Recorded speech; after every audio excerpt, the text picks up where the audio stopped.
I stared at the contract on my desk, my hands trembling so badly I had to set down my coffee before I spilled it everywhere.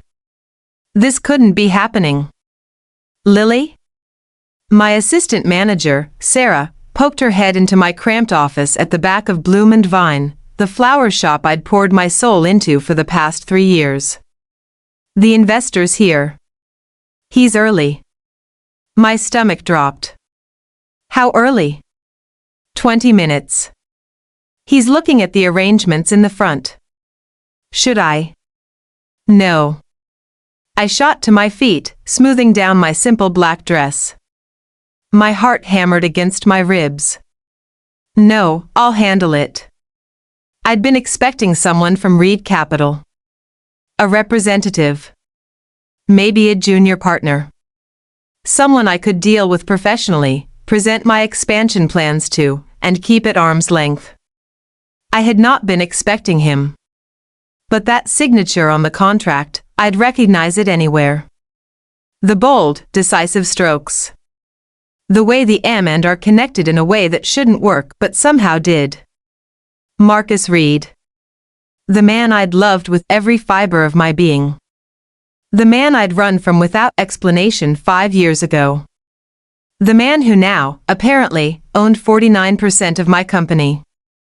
I walked through the doorway separating my office from the shop floor, my heels clicking on the reclaimed wood.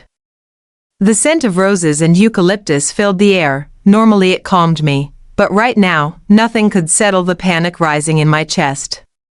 And then I saw him. He stood with his back to me, tall and broad-shouldered in a charcoal suit that probably cost more than my monthly rent. His dark hair was shorter than I remembered, styled perfectly.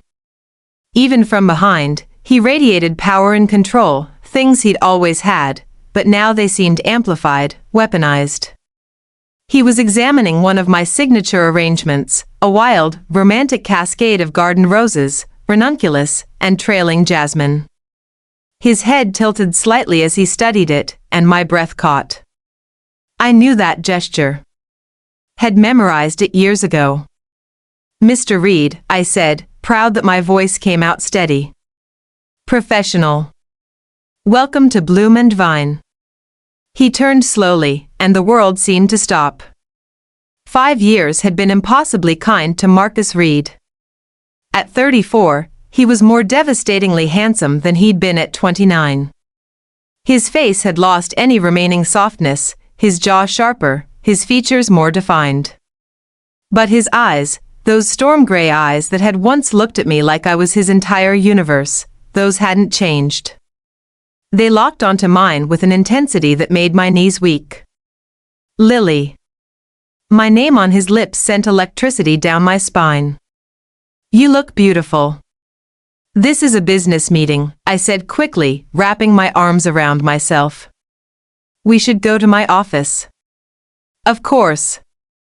His mouth curved into something that wasn't quite a smile. Business. But the way he said it, low and rough and promising, made it clear that business was the last thing on his mind. I led him through the shop, hyper-aware of his presence behind me. I could feel his gaze on me, tracking my every movement.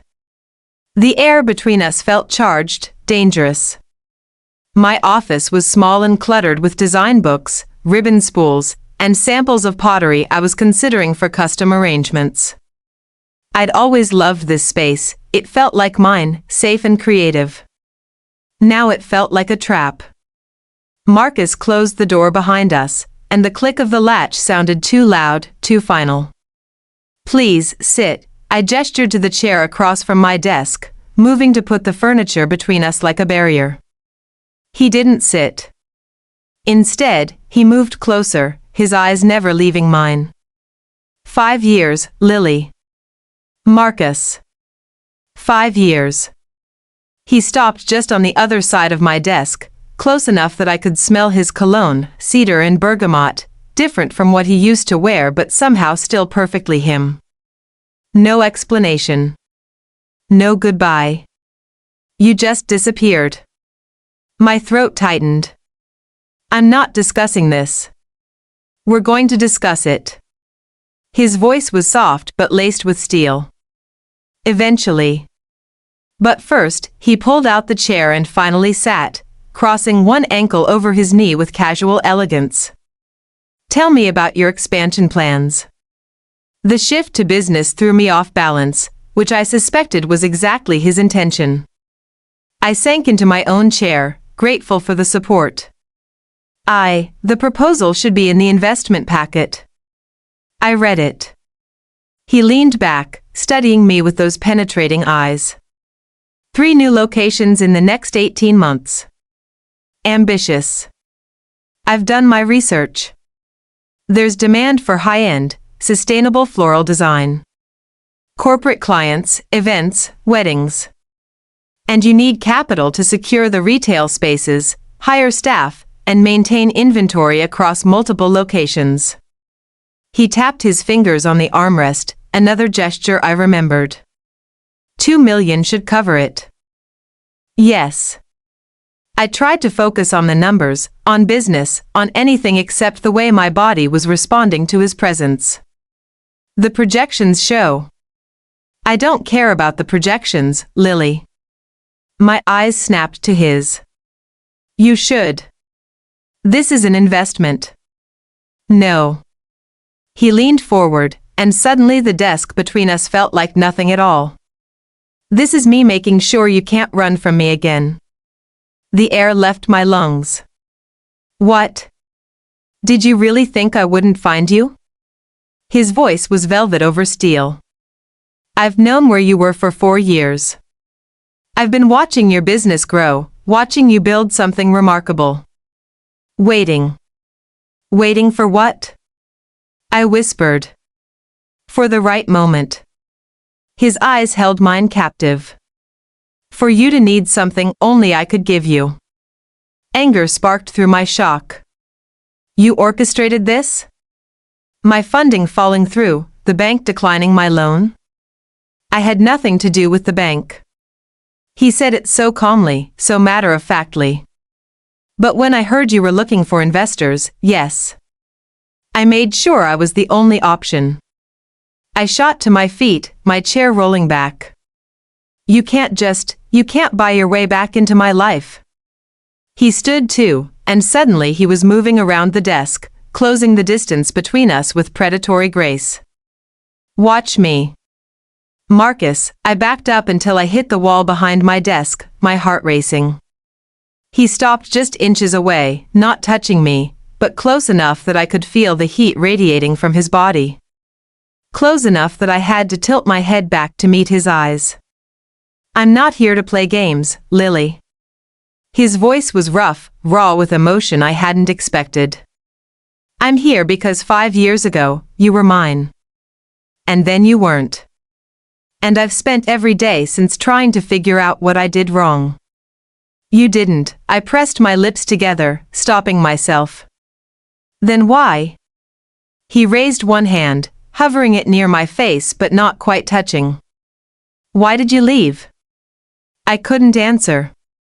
Couldn't tell him the truth. Not now. Maybe not ever. The investment, I said instead, forcing steel into my voice. Is it contingent on anything personal? Something flashed in his eyes, hurt, maybe, or disappointment. But it was gone in an instant, replaced by cool professionalism. No. He stepped back, giving me space to breathe again. The contract is legitimate. 2 million in funding for 49% equity. No personal strings attached. I wanted to feel relieved. Instead, I felt strangely bereft. However, he continued, adjusting his cufflinks with deliberate casualness, as a major investor, I'll need to be actively involved in the business. Regular meetings. Strategic planning sessions. I'll want to tour each new location before you sign any leases. That's not. It's standard, Lily. Check with any business attorney. His smile was sharp. I'm protecting my investment. He was trapping me. Brilliantly, legally, completely. I need time to think about this, I managed. Of course. He moved toward the door, then paused with his hand on the knob. But not too much time. I believe the offer expires in 72 hours. That's not enough time to find another investor? He turned back, and the look in his eyes made my stomach flip. There isn't one, Lily. Not one who can move this fast with this much capital. You need me. The way he said it, loaded with double meaning, sent heat rushing through my body. 3 days, he said softly. Then I want your answer. He left, and I sagged against the wall, my legs trembling. What had I done? More importantly, what was I going to do now? I didn't sleep that night. Or the next. I pored over the contract, had my attorney review it twice, and spent hours staring at my business plan, trying to find another way. Any other way. There wasn't one. Marcus had been right, infuriatingly, devastatingly right. I needed this investment, and he was my only option. The bank had turned me down because I was over-leveraged. Other investors had passed because floral retail was too risky. The few who'd shown interest wanted controlling shares and had zero understanding of my vision. Marcus's offer was clean. Fair, even. 49% meant I'd still maintain control. The terms were generous. Any other investor would be a dream. Except this wasn't any other investor. This was the man I'd loved so desperately that leaving him had nearly killed me. This was the man I'd hurt in ways I could never explain. This was the man whose touch I still craved in the darkest hours of the night, whose voice I still heard in my dreams. You look terrible, Sarah said on the third morning, setting a latte on my desk with more force than necessary. Have you decided yet? I don't have a choice. You always have a choice. She perched on the edge of my desk, her expression worried. Lily, who is this guy? And don't say just an investor. I've seen the way you've been falling apart.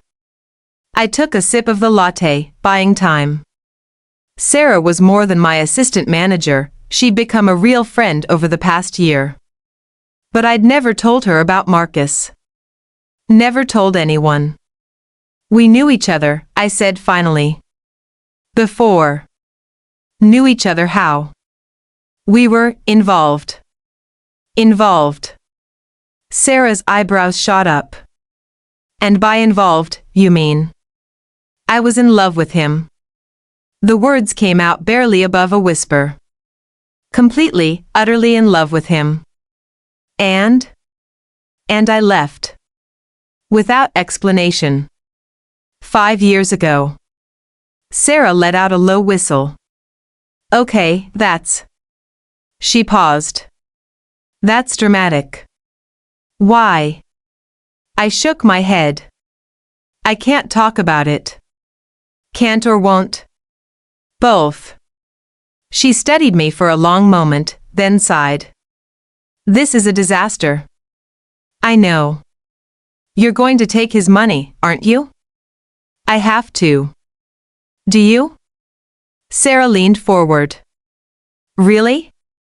Or could we scale back, grow more slowly, find another way? I'd asked myself the same question 1,000 times over the past 3 days. If we don't expand now, someone else will fill the gap. I've already signed 2 of the retail spaces contingent on funding. If I back out now, I lose the deposits and damage my reputation. And bloom and vine. Sarah, this place is everything to me. I can't watch it stagnate. Even if it means working with him? Even then. She stood, squeezing my shoulder. Then I hope you know what you're doing. So did I. I called the number on Marcus's business card at exactly 9 a.m., 3 days after our meeting. A crisp female voice answered on the second ring. Reid Capital Partners. How may I direct your call? Marcus Reid, please. This is Lily Chen from Bloom and Vine. One moment. The hold music was classical, Debussy, I thought, and did nothing to calm my nerves. I paced my office, the phone pressed to my ear, rehearsing what I'd say. Professional. Businesslike. Clear boundaries. Then Marcus's voice came on the line, and every word I'd prepared vanished. Lily. Just my name, but the way he said it, warm and intimate and satisfied, told me he'd been expecting this call. Waiting for it. I accept your offer, I said quickly, before I could change my mind. Silence. Then, in person. What? I want you to tell me in person. His tone left no room for argument. Have dinner with me tonight. That's not necessary? It is to me. Something shifted in his voice, became softer. Please, Lily. One dinner. We'll celebrate our new partnership. Every instinct screamed at me to refuse. Dinner was dangerous. Dinner was personal. Dinner was exactly the kind of blurred line I couldn't afford with Marcus Reid. But I owed him this much, didn't I? After the way I'd left, after 5 years of silence, one dinner was the least I could do. Fine, I said. But somewhere public. And we split the check. His low laugh sent shivers down my spine. We'll see about that. I'll pick you up at 7. You don't know where I live. Yes, I do. He hung up before I could argue. At 6:30, I stood in front of my closet in my small apartment, wrapped in a towel and spiraling into panic. What did one wear to dinner with one's ex-lover who was now also one's business partner? Everything I tried on felt wrong. Too sexy. Too casual. Too obvious. Finally, I settled on a deep emerald dress with a fitted bodice and flowing skirt that hit just below my knees. Elegant but not trying too hard. I left my dark hair down in loose waves and kept my makeup simple, just enough to hide how little I'd slept. At 6:55, I slipped on black heels and told myself this was just dinner. Just business. The doorbell rang at exactly 7. When I opened the door, Marcus stood there looking unfairly perfect in a navy suit, no tie, the top button of his white shirt undone. His eyes traveled slowly down my body and back up, leaving heat in their wake. You look stunning. Thank you. I grabbed my clutch and stepped into the hallway, locking the door with hands that weren't quite steady. Where are we going? You'll see.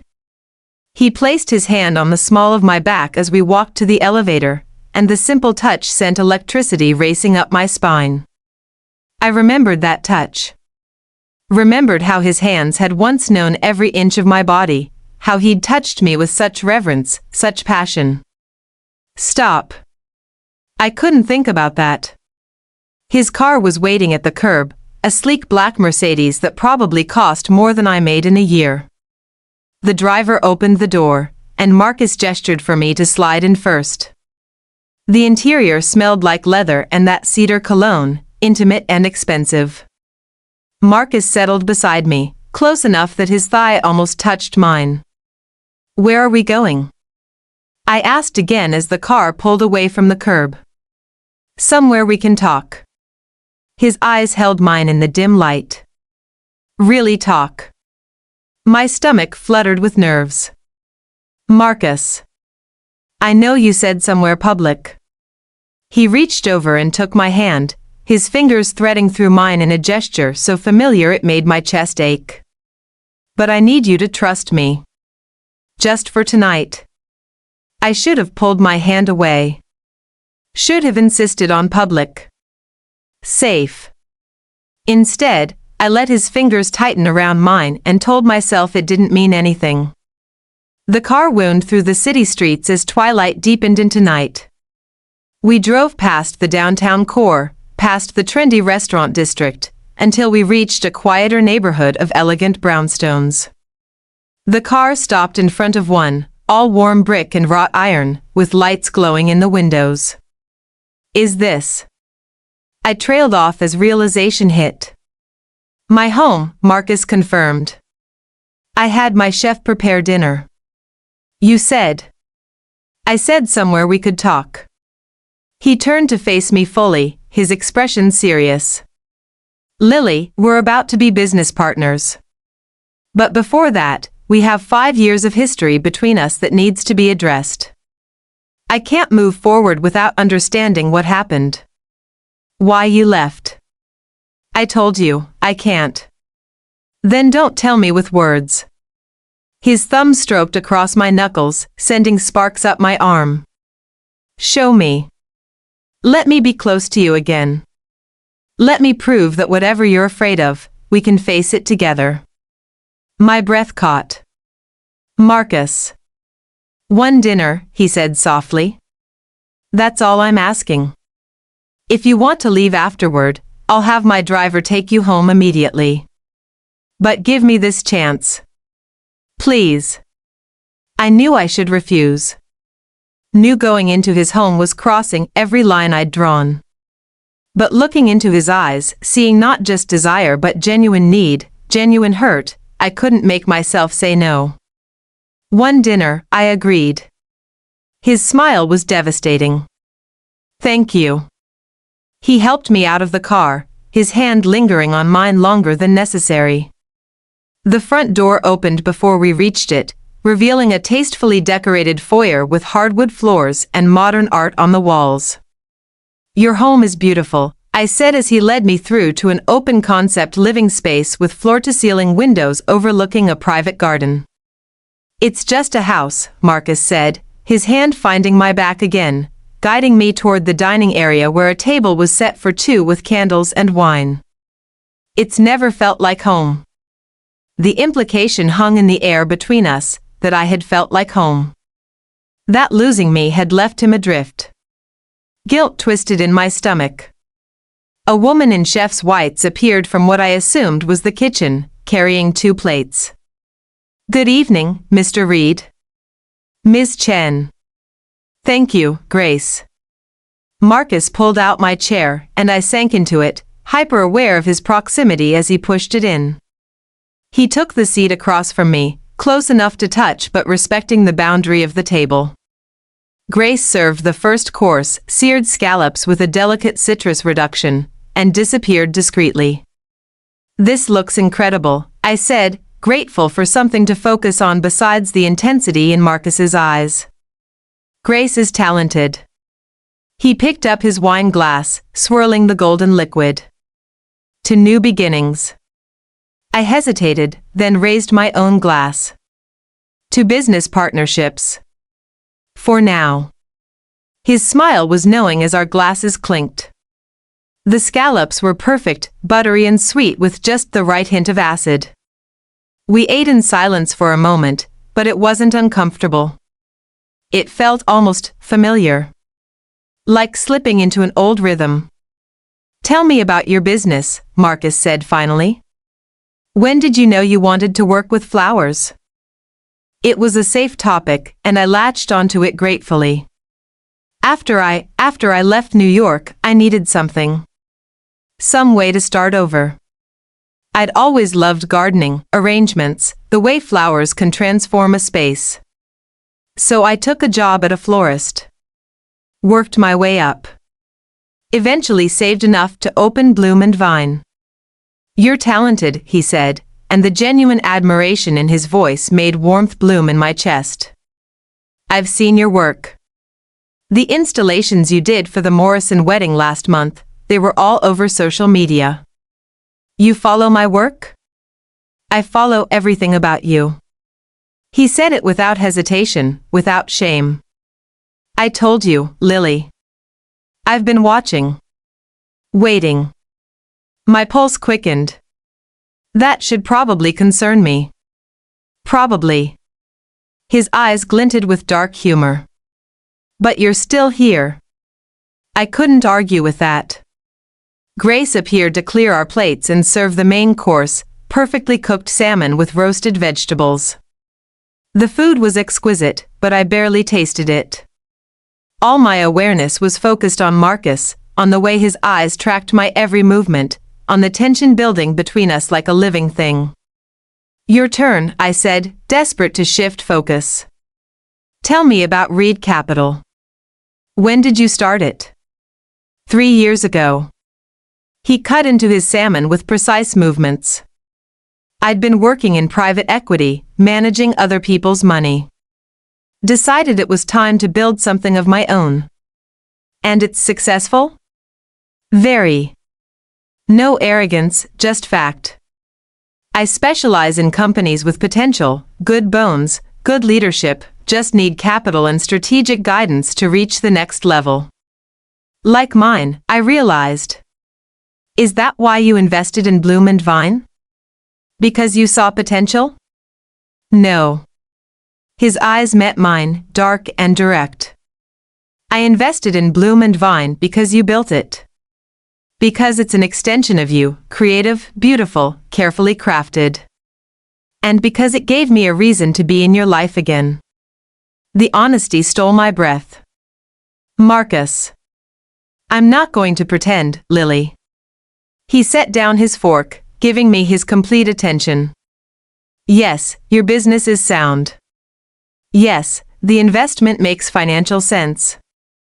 But I'd have given you that money with no expectation of return if it meant having you close again. That's not, you can't just." "Can't what?" "Be honest about what I want?" He leaned forward, his intensity pinning me in place. "I want you. I've always wanted you. That hasn't changed." Heat flooded through me, pooling low in my belly. "We can't." "I'm not, it's too complicated."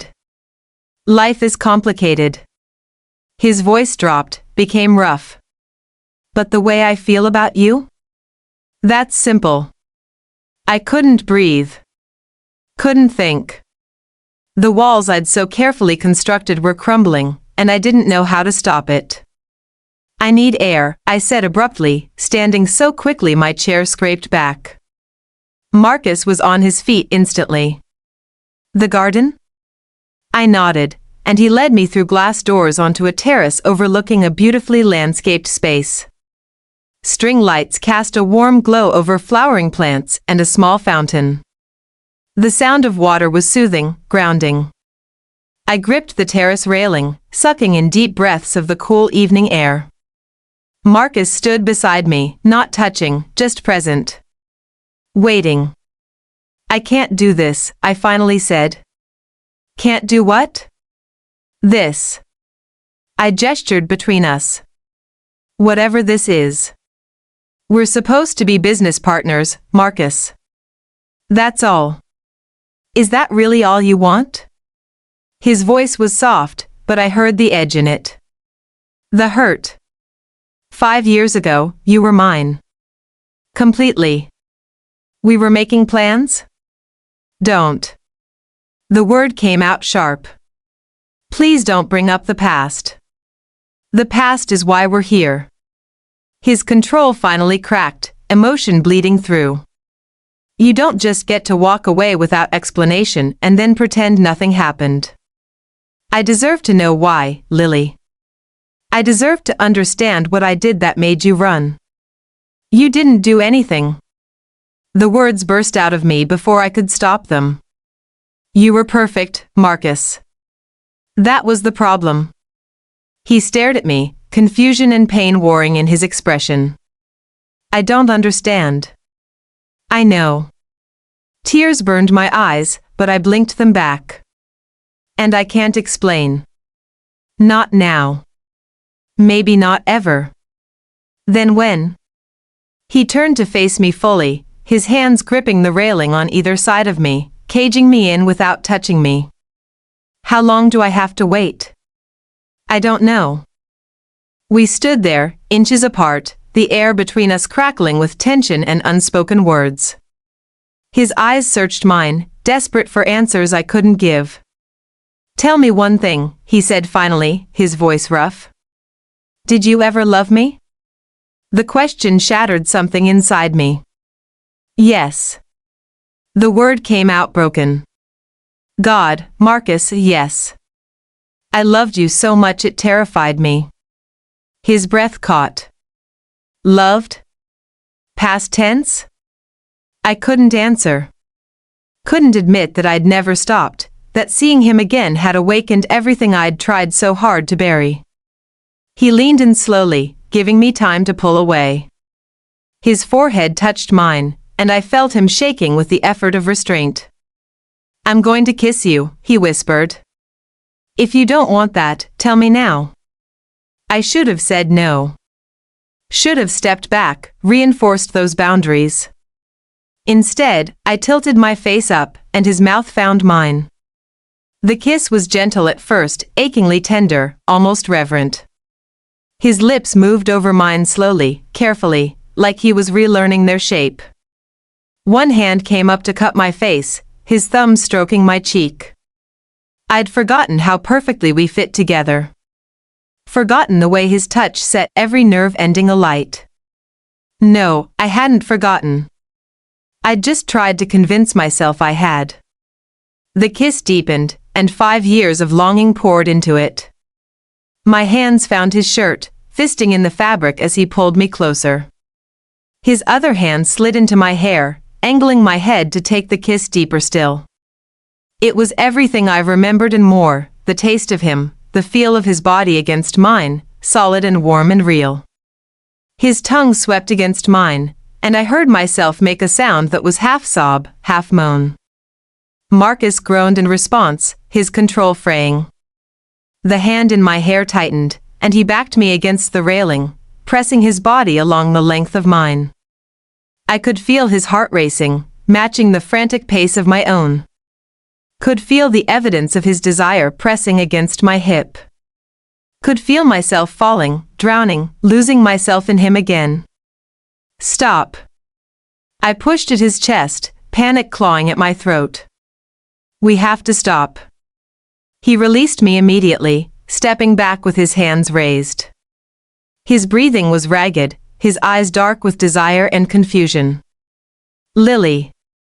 I can't do this. I wrapped my arms around myself, trying to hold together. I can't. Why?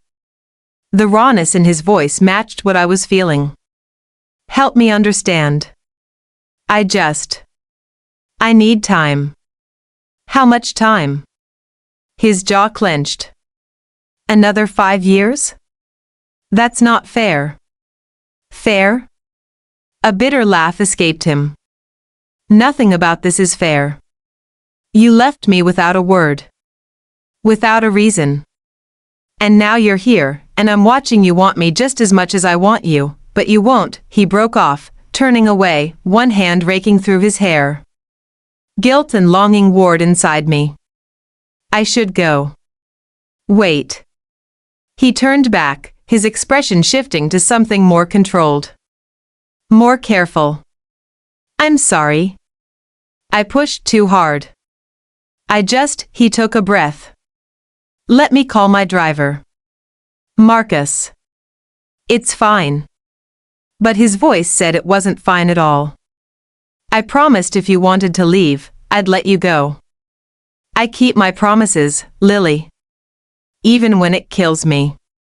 The drive back to my apartment was silent and excruciating. Marcus sat beside me, not touching, staring out the window. The distance between us felt like miles instead of inches. When we pulled up to my building, he finally looked at me.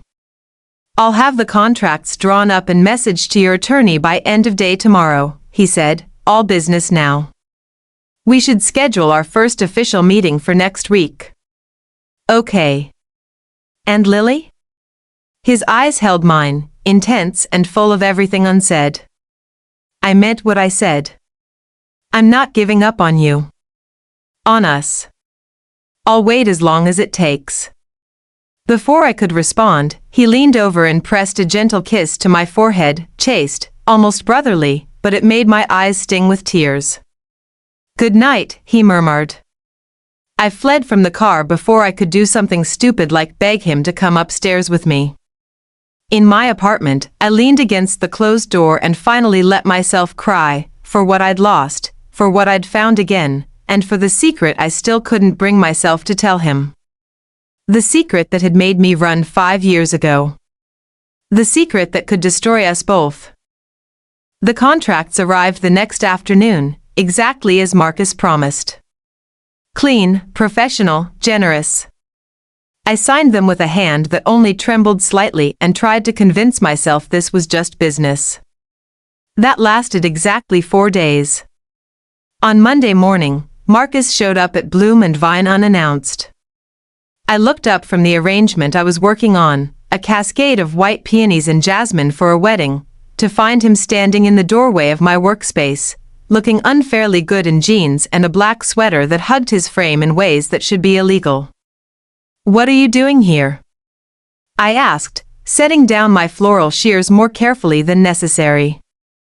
"Investor site visit." His eyes tracked the movement of my hands, lingering on my fingers. "I told you I'd be involved." "I thought you meant scheduled meetings." "I don't schedule inspiration, Lily." He moved closer, examining my work. "This is beautiful." "Who's the client?" I forced myself to focus on business, not on how good he smelled or how my body remembered his touch. "The Morrison Chen wedding." They wanted something romantic but not traditional. "You captured it perfectly." He reached out, his fingers brushing against a petal. "You always had an eye for beauty."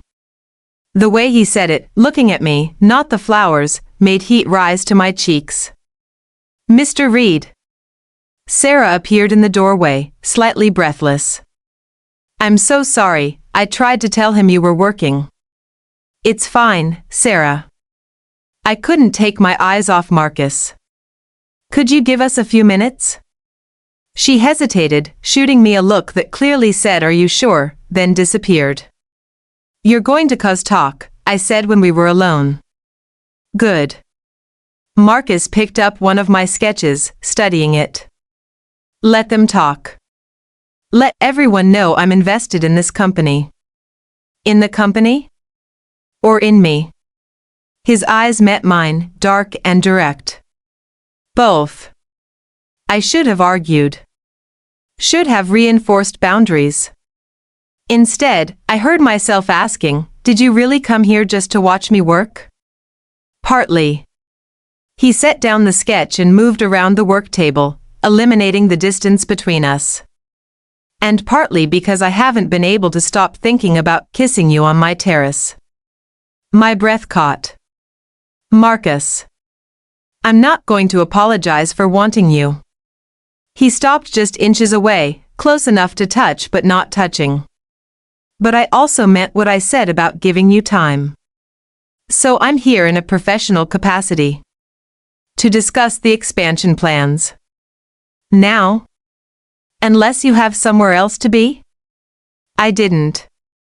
And standing this close to him, watching the way his eyes tracked my face like he was memorizing it all over again, I wasn't sure I could walk away even if I did. "Fine," I managed. "Let's go to my office." We spent the next 2 hours going over potential locations for the new shops. Marcus was surprisingly knowledgeable about retail real estate, asking questions that showed he'd done his research. He pushed back on some of my choices, suggested alternatives I hadn't considered, and made me defend my vision in ways that actually strengthened it. It was exhilarating. Working with him, matching wits, building something together. It reminded me of why I'd fallen for him in the first place.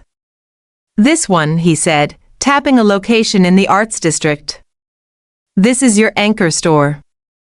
Premium location, high foot traffic, the right demographics.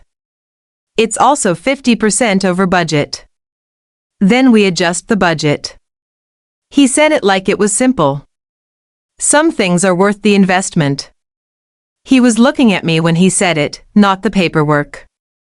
"I can't just." "Yes, you can." He leaned back in his chair, all confidence and controlled power. "That's the point of having an investor, Lily. To take calculated risks that pay off long term. And if it doesn't pay off? It will.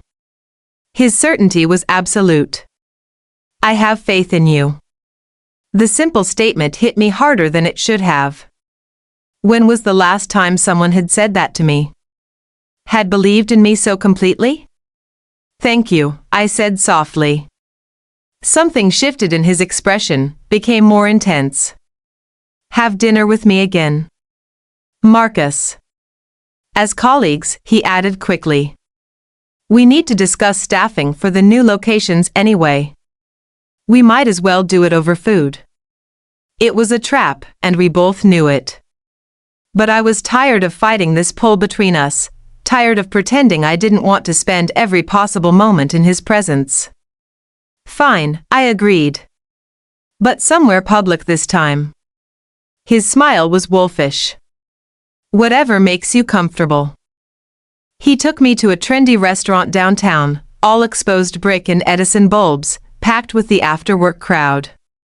Public, as promised. But somehow, sitting across from him in a booth, it felt just as intimate as his home had. Tell me about New York, he said after we'd ordered. What made you come here 5 years ago? I took a careful sip of wine, buying time. I needed a fresh start. From what? From you. From us. From the future we were planning that I couldn't give you. From my old life, I said instead. Which included me. Yes. He was quiet for a moment, then, were you happy? Before you left? The question caught me off guard. What? In New York. With me. Were you happy? I met his eyes, saw genuine need in them, need to understand, to make sense of something that had never made sense. I was terrified, I admitted. Because I'd never been that happy before. And I didn't know how to handle it. His hand reached across the table, palm up. An offering. So you ran. Yes. And now? I stared at his hand, at the long fingers and strong palm I knew so well. Now I'm even more terrified. Good. His voice was rough. That means you feel it too. This thing between us, it didn't die, Lily. If anything, it's stronger. I couldn't argue. Couldn't deny the truth in his words. Slowly, I placed my hand in his. His fingers closed around mine, warm and strong, and something inside me that had been frozen for 5 years began to thaw. I can't promise you anything, I whispered. I'm not asking for promises. His thumb stroked across my knuckles. Just honesty. Just this, you and me, figuring it out together. What if we can't? Then at least we tried. His eyes held mine. But I think we can. I think we're stronger together than we ever were apart. God, I wanted to believe that. Wanted it so badly it hurt. Our food arrived, and we ate slowly, talking about safer things, books we'd read, movies we'd seen, the ways the city had changed. But the whole time, his hand stayed wrapped around mine, anchoring me. When the check came, he didn't even let me reach for it. This was business, I protested. Business. He stood, helping me with my coat, his hands lingering on my shoulders. Right. Outside, the spring air was cool and crisp. Marcus's car was waiting, but he waved it away. Walk with me? I knew I should say no. Should maintain distance. But the night was beautiful, and he was here, and I was so tired of being alone. Just to the corner, I agreed. We walked in comfortable silence, his hand finding mine again naturally. The city hummed around us, cars passing, people laughing from nearby restaurants, the distant sound of music from a bar. I bought a building, Marcus said suddenly. 3 blocks from here. 6 stories, perfect bones, prime location. For what? I haven't decided yet. He stopped walking, turning to face me. Maybe offices. Maybe residential. Maybe. He paused, his eyes intense. Maybe a flagship location for a certain floral business that needs a statement-making space. My heart stuttered. Marcus, I can't afford. I'm not asking you to buy it. His hands came up to frame my face, gentle but possessive. I'm offering you the ground floor. Hell, the first 3 floors if you want them. Consider it an investment. That's not, you can't just give me a building. Watch me.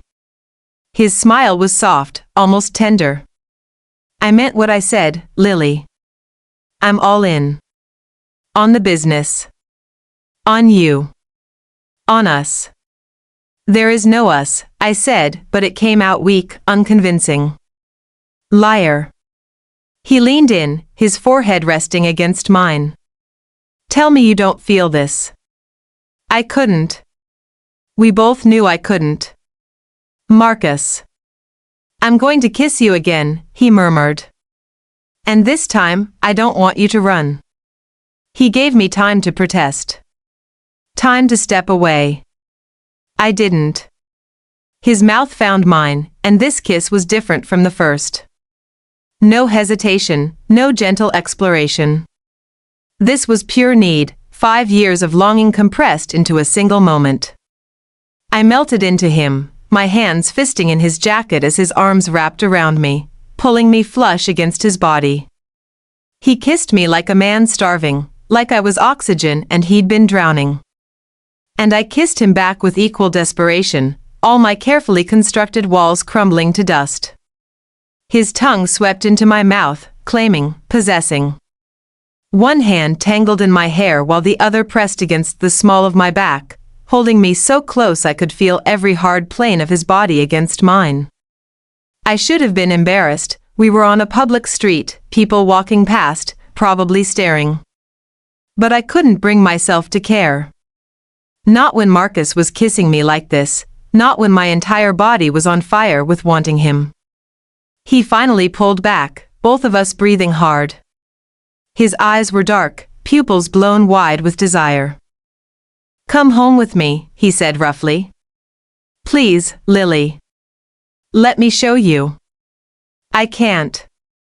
But even as I said it, I was leaning into him, my body betraying my words. Why? His hands gripped my hips, thumbs rubbing small circles that were driving me insane. Give me one good reason. Because I have secrets. Because letting you close means risking everything. Because I'm still not sure I can handle losing you again. But I didn't say any of that. Instead, I pressed my hand to his chest, feeling his heart racing beneath my palm. I need time, I repeated. Please understand. I need time. Something flashed in his eyes of frustration, maybe hurt, but he nodded. Okay. Time. But Lily? He caught my hand, pressing a kiss to my palm. I'm not going anywhere. And eventually, you're going to have to stop running. He called his driver, and we rode to my apartment in charged silence. At my door, he walked me up, then kissed me again, softer this time, but no less devastating. Sweet dreams, he murmured against my lips. As if I'd be able to sleep after that. Over the next 2 weeks, Marcus became a constant presence in my life. He showed up at the shop every few days, always with some business pretext, reviewing budgets, meeting potential contractors, touring the spaces we were considering. But business always seemed to slide into something more personal. Coffee runs that turned into long conversations about everything and nothing. Working lunches where our knees touched under the table and neither of us moved away. Evening meetings at his office that ended with him walking me to my car, his hand on my lower back, burning through my clothes. He was everywhere, and I was drowning in him. You two need to just do it already, Sarah muttered one afternoon, watching through the window as Marcus examined the window display with an intensity that had nothing to do with the flowers and everything to do with the fact that I was arranging them. "We're business partners," I said automatically. "Right. And I'm the Queen of England." She turned to face me, hands on her hips. "Lily, that man looks at you like you're the only person in the world. And you look at him the same way. Whatever happened between you?" "I can't talk about it." "Can't or won't?" I'd lost count of how many times she'd asked that question. "Both," I said tiredly.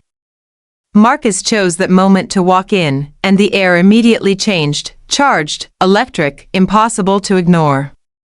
"Lily." Just my name, but the way he said it made my stomach flip. "Can we talk?" Sarah made herself scarce with record speed. "What's wrong?" I asked, setting down my shears. "Nothing's wrong." He moved closer, and I could smell his cologne, could see the shadow of stubble on his jaw. "I need you to come with me tomorrow." "Site visit." "Which location?" "The building I mentioned." "I want you to see it. See the potential." "Marcus, I told you. Just look." His hand found my waist, a touch that felt natural now, familiar. No pressure. No strings. Just, "Let me show you what could be." I should have said no. Should have maintained boundaries. "What time?" I asked instead. His smile was devastating. The building was stunning. 6 stories of vintage brick and huge windows, right in the heart of the city's most up-and-coming neighborhood. Marcus led me through the ground floor, soaring ceilings, exposed beams, perfect natural light. "Imagine it," he said, standing behind me, his voice low in my ear. "Your flagship store here. Not just flowers, but an experience. A destination." I could see it. God help me, I could see it perfectly, sleek displays, that vintage counter I'd been eyeing, room for workshops and events. "The second floor," Marcus continued, his hand settling on my hip, "could be your design studio. Private consultations, custom work. And the third floor," he paused. "Whatever you want. The sky's the limit." "This is too much," I whispered. "No." He turned me to face him, his hands framing my face. "This is exactly right. This is what you deserve, Lily. What your talent deserves." "Why?" The question burst out of me. "Why are you doing all this?" "You know why. Say it." His eyes held mine, intense and unwavering. "Because I love you. Because I never stopped loving you. Because 5 years ago, I was planning to ask you to marry me, and then you disappeared, and it nearly destroyed me." The confession stole my breath. "Marcus. I know you're scared." His thumbs stroked my cheeks. "I know you're hiding something. But I also know what we had was real. Is real. And whatever it takes, however long it takes, I'm going to prove to you that we can handle anything together. You don't understand? Then help me understand." His voice was rough with emotion. "Please, Lily. Let me in. I wanted to. God, I wanted to so badly. But the secret between us was too big. Too dangerous." Instead of words, I reached up and pulled his mouth down to mine. The kiss was different this time, desperate, almost frantic. Marcus groaned against my lips, his control shattering as he backed me against the wall. His body pressed against mine, hard and demanding, and I welcomed it. His hands were everywhere, sliding into my hair, gripping my hips, trailing up my sides. I tugged at his jacket, needing it gone, needing to feel more of him. He shrugged it off without breaking the kiss, then his hands found the hem of my blouse, fingers slipping beneath to touch bare skin. I gasped at the contact, arching into him. His mouth left mine to trail down my neck, teeth grazing sensitive skin, making me whimper. God, Lily, he breathed against my throat. I've missed this. Missed you. His hands roamed higher, and rational thought was rapidly deserting me. We were in an empty building, completely alone, and every touch was pushing me closer to a point of no return. Marcus, I managed. We should, someone might. There's no one here. His mouth found that spot below my ear that always drove me crazy. Just us. His hand cupped my breast through my bra, and I couldn't stop the moan that escaped. Tell me to stop, he murmured. Tell me you don't want this. But I couldn't. Because I did want it. Wanted him with an intensity that terrified me. Instead, I pulled his mouth back to mine, kissing him with everything I had, all the longing, all the need, all the love I couldn't put into words. Marcus growled low in his throat, his hips pressing against mine in a way that left no doubt about how much he wanted me to. Lily, he breathed. Come home with me. Please. Let me. A door slammed somewhere in the building, echoing through the empty space. We sprang apart, both breathing hard. Marcus ran a hand through his hair, looking thoroughly disheveled and unfairly sexy. The contractor, he said roughly. I forgot I scheduled a walkthrough. Reality crashed back. We'd been minutes, maybe seconds, from going too far. I should go, I said, straightening my clothes with shaking hands. Lily. Please. I couldn't look at him. I need to think. There's nothing to think about. He caught my hand, pressing it over his heart. I could feel it racing. This is real. We're real. It's not that simple. It could be. His eyes held mine, pleading. If you'd just trust me. I wanted to. More than anything. But I couldn't risk it. Couldn't risk him. I'll call you about the location, I said, pulling away. To discuss business. Pain flashed across his face, but he nodded. Business. Right. I practically fled the building, my whole body trembling. This couldn't continue. We couldn't keep doing this, dancing around the truth, pushing boundaries, pretending we could work together without combusting. Something had to give. I just didn't know what. For 3 days, I avoided Marcus. I sent Sarah to meetings. Communicated via email. Made excuses. He let me have the space, but I could feel his patience wearing thin. On Thursday, he showed up at my apartment at 9 p.m. No more running, he said when I opened the door, his voice tight with barely controlled emotion. We're going to talk. Really talk.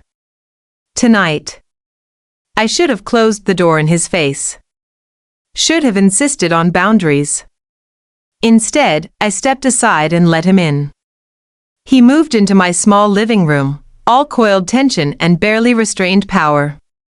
I'd never seen him like this, control fraying, emotion bleeding through his usual composure. What do you want from me? I asked, wrapping my arms around myself. The truth. He turned to face me. Whatever secret you're keeping, whatever reason you left, I want the truth, Lily. I can't. Yes, you can. He closed the distance between us. Do you have any idea what these past 3 days have been like? Watching you pull away again, feeling you shut me out. I'm protecting you, I said before I could stop myself. He went very still. From what? Panic clawed at my throat. I'd said too much. Lily. His hands gripped my shoulders. From what? Marcus, please. No. No more deflecting. His eyes searched mine, desperate. What are you protecting me from? The secret pressed against my chest, demanding to be spoken. 5 years of hiding, of running, of being alone with this burden, it was too much. I can't have children, I said, the words ripping out of me. He went very still. What? Tears burned my eyes, but I forced myself to continue. 5 years ago, before I left New York, I found out. Medical condition, genetic issue, the details don't matter. The point is, I can't. I'll never be able to. Understanding dawned in his eyes, followed by something that looked like pain.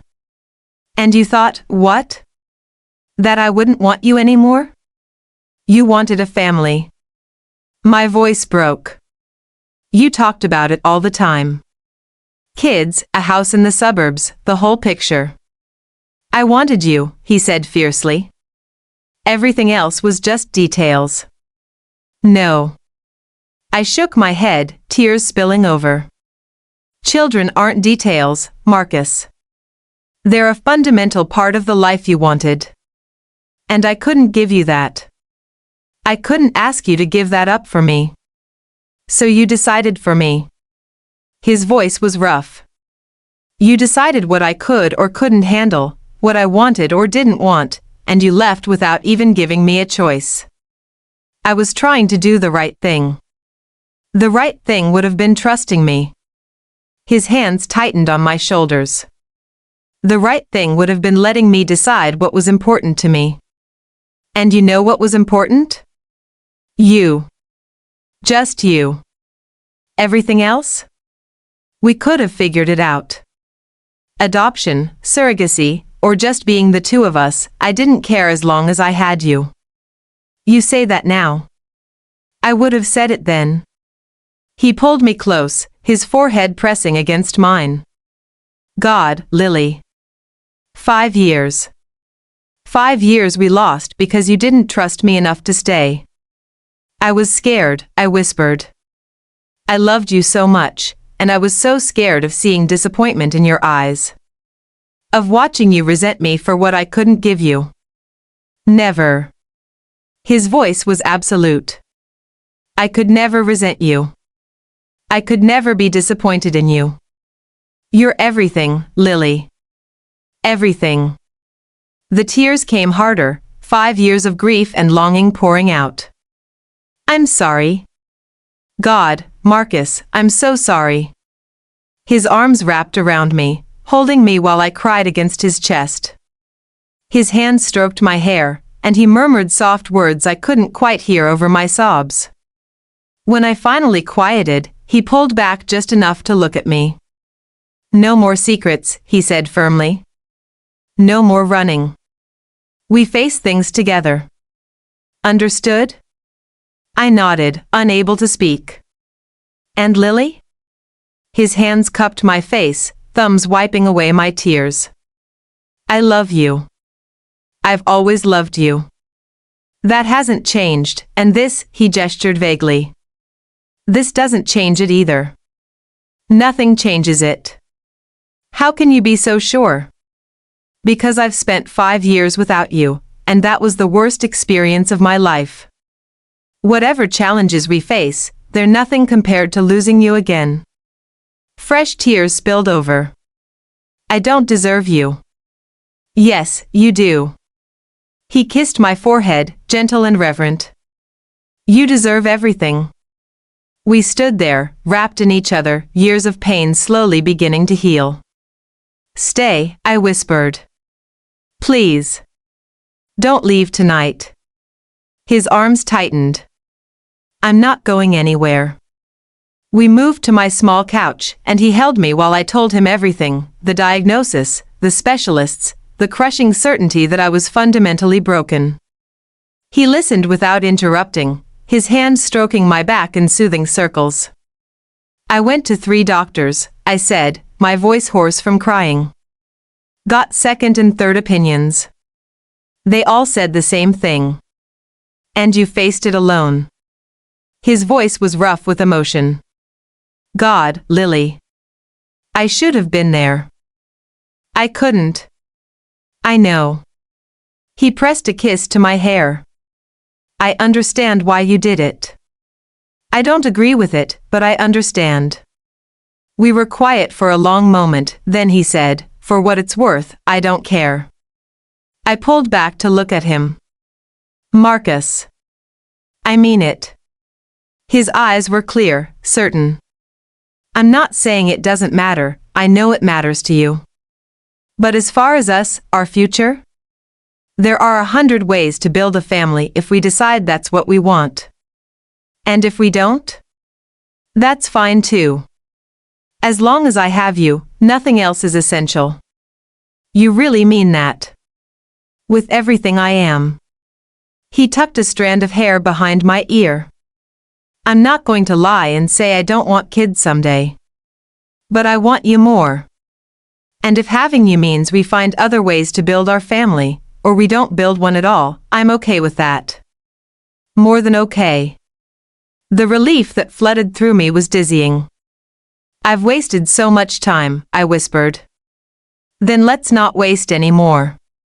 His hand cupped my cheek. Stay with me, Lily. Really stay this time. I'm terrified. So am I. His smile was soft. But let's be terrified together. I leaned in and kissed him, pouring 5 years of love and regret and hope into it. He responded with equal tenderness, his arms wrapping around me like he'd never let go. When we finally pulled apart, both breathless, he rested his forehead against mine. Stay tonight, I repeated. Hold me. Always. We moved to my bedroom, and he helped me out of my clothes with gentle hands, replacing them with one of his shirts. Then he stripped down to his boxers and pulled me into bed, my back against his chest, his arms secure around me. Sleep, he murmured against my hair. I've got you. For the first time in 5 years, I felt safe enough to truly rest. To be continued in part 2. When he discovered my secret.